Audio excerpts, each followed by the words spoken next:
Meet Kenith. He runs a flower shop on a very busy street. Business is good, but he'd like to do better. Kenith is smart. He notices that the business is really good on certain days like Valentine's Day. In fact, the business soars on certain holidays that demand outpaces supply. To get ahead of the problem, Kenith decided to increase his inventory. He asked his supplier to increase his daily inventory by 20%, hoping customers would come, but they don't. Lying there unsold, Ken's flowers withered away. Kenith took a hit in the next week. Kenith wondered, how do I accurately predict my future sales? Seeking better control over his inventory and sales, Kenith hired the services of a professional firm. The financial modelers analyzed Kenith's historical data, his sales receipts and balance sheets from the last 2 years. They did what-if analysis to account for various scenarios and events. They then built a predictive model that would take the guesswork out and help make better decisions based on forecasts and assumptions. A financial model is a mathematical model designed to represent a simplified version of performance of a financial asset or portfolio of a business, project, or any other investment. Based on the models, Kenith was accurately able to predict the demand and stock his inventory accordingly. Sales were up by a whopping 20%. Numbers at the heart of business decisions, and financial models help owners like Ken make better decisions. Shareholders are often anxious about a company's future earnings. While it is difficult to accurately predict the future, the combination of analyzing historical data and the ability to see new trends may help the company management to adequately predict the future. To do this, we rely on various methods of forecasting and modeling to arrive at future numbers. The bottom-up approach is one such powerful method. It is a forward-looking approach, and when implemented correctly, it will help management observe the performance of the company and not general economic trends. It also helps analyze individual risk in the process by using mathematical models and is therefore quite a data-intensive task.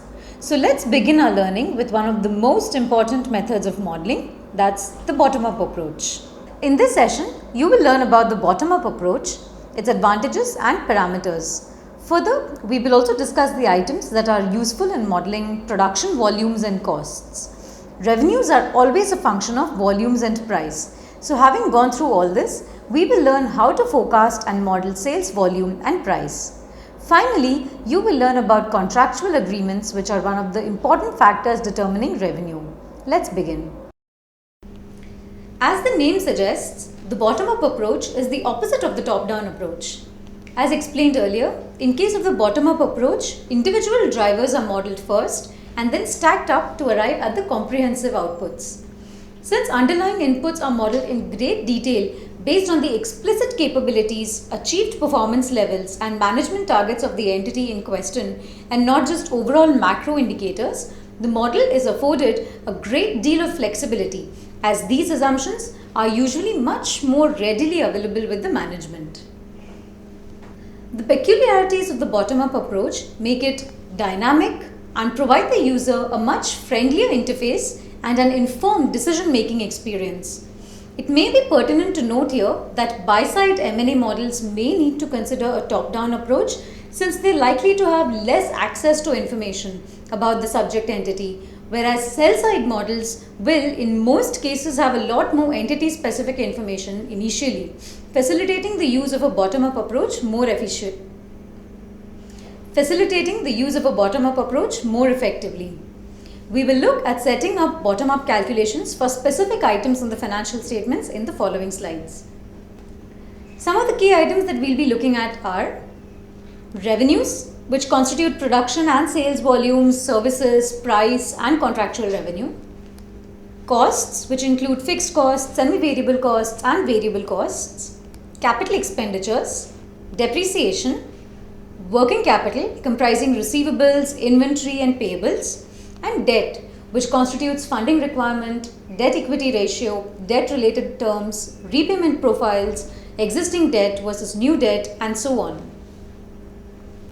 Let us discuss the constituents of revenues in further detail. First, production and sales volumes. The items that we will discuss now are also useful in modeling production costs. Production volumes or output quantities are important since almost all items of cost can be drilled down to a per unit level.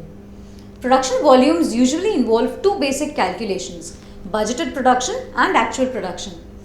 Budgeted production is a function of installed capacity, while actual production is determined by utilized capacity. Installed capacity refers to the capability of a unit to produce X units of an item.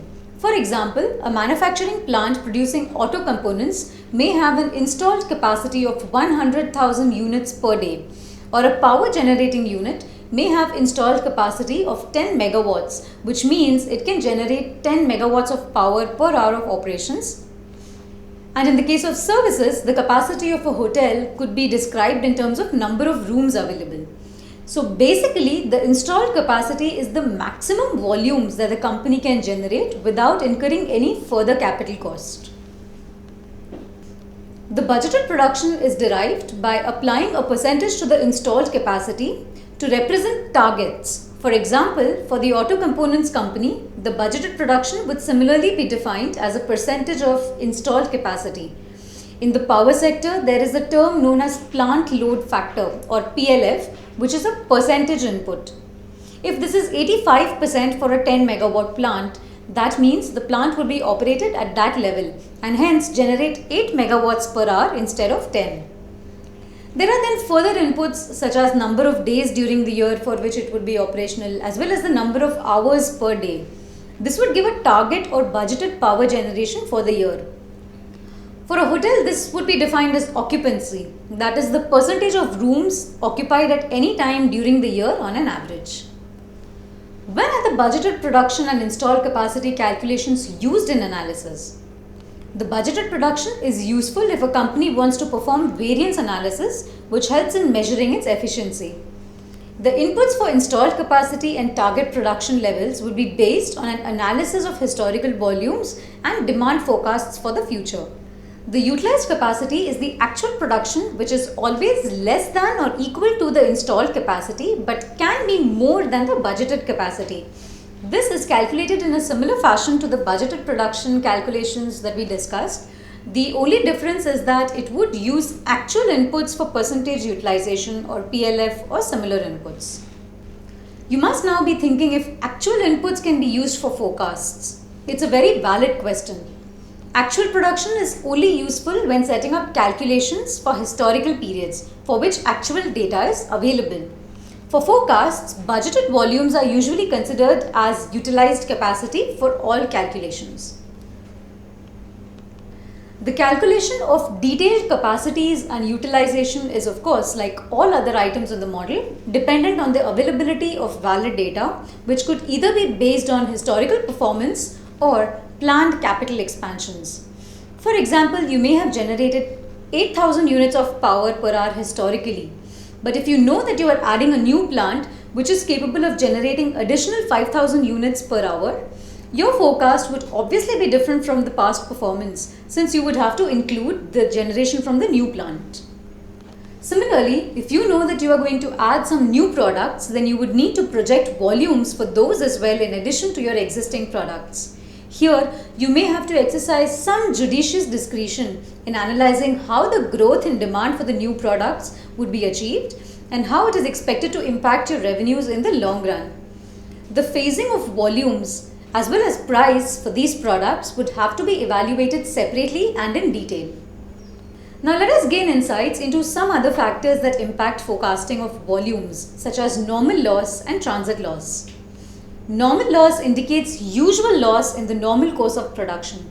For example, when iron ore is processed to make steel, some amount of waste is always generated, resulting in normal loss. Similarly, when some items such as salt or liquids are used in production, some amount of normal loss occurs due to evaporation, resulting in change in weight between material being available for production and actually used in production. Next, transit loss is when goods are transported from one place to another, resulting in some normal leakage or loss.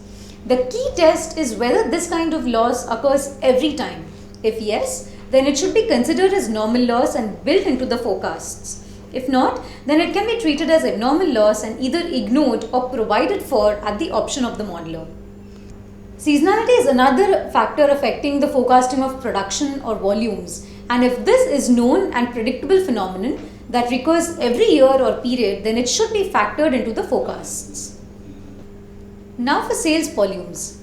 Sales volumes is the quantity or number of goods sold in the normal course of operations of a company in a specified period. Sales volumes can be forecast by either applying a growth to the sales volumes of the prior period or envisaging new markets. Applying growth to the sales volumes of the prior period is one of the most direct method of forecasting sales. One check to be kept in mind here is that sales volumes cannot be greater than production volumes. It is for this reason that many a time sales volumes are directly modeled as a percentage of production volumes. Again, in most cases when building forecasts, sales volumes are considered equal to production volumes, as that would be an ideal scenario. A company would not want to overproduce. However, realistically, this doesn't always happen, and any balance units left, that is produced minus sold, will form a part of inventory. For services, there is no difference between utilized capacity and sales volumes, since services cannot be stored. So for instance, if we look at the hotel example we saw earlier, if the occupancy of a 100-roomed hotel is 80%, that means 80% of its rooms generate revenue on an average throughout the year, or 100% of the rooms generate revenue for 80% of the year. There is no other volume that needs to be calculated separately here. Before we get into the next aspect of forecasting, let us understand a few key terms. Market share or penetration is the extent to which a product is recognized and bought by customers in a particular market. Market size refers to the number of individuals in a certain market who are potential buyers or sellers of a product or service. Churn is the number of individuals or items moving out of a collective group over a specific period. These are very important components of sales volume and would give us the potential sales volumes which need to then be compared with production volumes to ensure it does not exceed it. However, a point to note is that if there are new markets envisaged as part of the business plan, appropriate inputs for phasing and growth of these markets need to be built in. In this case, the bottom-up approach would look like the top-down approach, since it would involve an assessment of factors like market size, market share, and churn. In such a case, you would begin with economic inputs, then factors such as market size, penetration, churn, and similar parameters would need to be considered. We briefly referred to specific characteristics of modeling revenues for services when we discussed the calculation for product volumes. The key thing to remember here are delivery capacity, manpower, and other factors. Starting with delivery capacity, this is the maximum capacity that is available for delivery. This is the equivalent of installed capacity for manufacturing products. This means the total installed capacity of a power generation plant, or the total number of rooms in a 5-star hotel, or the number of beds in a hospital, or number of customer complaints or calls handled by a call center or BPO, or number of orders that can be managed by an online supermarket service per day. In the services space, revenues can also be modeled as a function of the manpower. For example, revenue generated per employee in a call center, average number of patients per doctor in a hospital and their average consultancy fees, or the average number of tables served by a waiter in a restaurant per shift, or number of courier deliveries per employee per day, so on and so forth. Other similar manpower related metrics can also be used to model revenues in the services space. Although it is not always used for conventional sectors, it is often applied to back office operations. Similar to products in the services space too, market size, penetration, churn, and customers play an important role in forecasting revenues. Revenues are always a function of volume and price. Consequently, the next item to model after computing volumes or output is the price. When modeling prices, it is very important to analyze the historical trends to see how they have changed with time. The change in price per forecast period is usually linked to the economic inflation, wholesale price index or consumer price index, or a combination of the two, as the case may be. However, if there is a precedent for the escalation to be based on some other factor, such as a constant increase per annum, this other factor should be considered. Let us take a look at the criteria to be examined for pricing. It is also important to analyze whether there are only domestic sales or only international sales or a combination of the two. Then it also needs to be analyzed whether pricing differs for both these categories. In fact, if pricing differs for any other criteria, such as sales to tier 1 versus tier 2 cities or sales on wholesale versus retail basis, the prices need to be accordingly applied to the relevant portion of the sales on a proportionate basis. Now for a few key points to remember in case of international sales. In the case of international sales, an important thing to be kept in mind is the exchange rate fluctuation. In this case, you need to check whether the sales are paid for in local currency or international currency, and the implications of exchange rate fluctuations need to be built in. This is done by reviewing movements in exchange rates in the past and making some assumptions regarding the movement in exchange rate going forward. In the real world, international sales would usually be hedged against exchange losses, which means an exchange rate would be locked in, and any differential rate prevalent at the time of transaction would result in an exchange loss or gain. However, since actual future exchange rates would not be known, it is not possible to accurately model exchange gains or exchange losses, as you would do if you were building a model for an actual or historical period. So, in the forecasts, you would simply assume that exchange rates move in line with the defined escalation plan. Lastly, it's important to keep some macro level factors in mind when forecasting prices, such as whether the product is selling in a mature market or a nascent one, whether the product itself is a mature one or a nascent one, whether there are any pricing regulations for the product, such as for oil or gold, which are by and large governed by global prices. What is the level of competition for the product, and how does it affect pricing power? Finally, revenues are sometimes governed by contractual agreements. In such cases, there is little room for ambiguity, and pricing would follow the formula or terms of such agreements. Agreements can be broadly classified into cost plus markup arrangements and regulated sectors or sectors with unique revenue arrangements. Let's learn about each one of them. Cost plus markup arrangements are where the two contracting parties enter into an agreement such that the service provider incurs some cost and is in return reimbursed by some fixed margin. Sometimes when a company is providing back-end services to its own parent company, or when it is a sole service provider to another company, the pricing could simply be a cost plus markup arrangement. For example, a company that manufactures active pharmaceutical ingredients or APIs for a large pharma company would have an agreement with the pharma giant to earn cost plus 5% on all its products. This means that if the API manufacturer supplies products worth 1000 rupees to the pharma company, it would earn a fixed margin of 5%, which means it would show revenue of rupees 1050 or 1050, costs of rupees 1000 and gross margin of rupees 50. There may be any such bilateral arrangement between two parties, and such agreements need to be honored and given effect to when building forecasts. Apart from such contractual arrangements, some sectors have very specific ways of calculating revenue. Let's look at a few of them briefly. We are not getting into detailed calculations here. This is just to give you a broad understanding so that you can be more alert when modeling for these sectors. Starting with real estate, the revenue accrual pattern is different from cash collection pattern. That is, the P&L revenue is different from the cash flow revenues. This is because revenue recognition for real estate follows the accounting standard related to construction contracts, which requires revenues to be recognized on the percentage of completion basis. The collection pattern, however, is more management driven and represents actual cash flows. The difference between revenues actually collected and revenues recognized in P&L is shown as advances in the balance sheet. Similarly, for construction contracts and infrastructure arrangements, commonly known as engineering, procurement and construction, or EPC for short. Moving on to another example, that is the power sector, where revenue calculation is based on power purchase agreements or PPAs, which may involve estimating revenues as a return over various specified costs. The formula to calculate revenues would be indicated explicitly in the PPA and needs to be followed to the T. For infrastructure projects such as construction and operation of roadways, airports, bridges, ports, etc., the revenue mechanism would be clearly defined in the concession agreement between the developer and the government. These need to be borne in mind while setting up the calculations.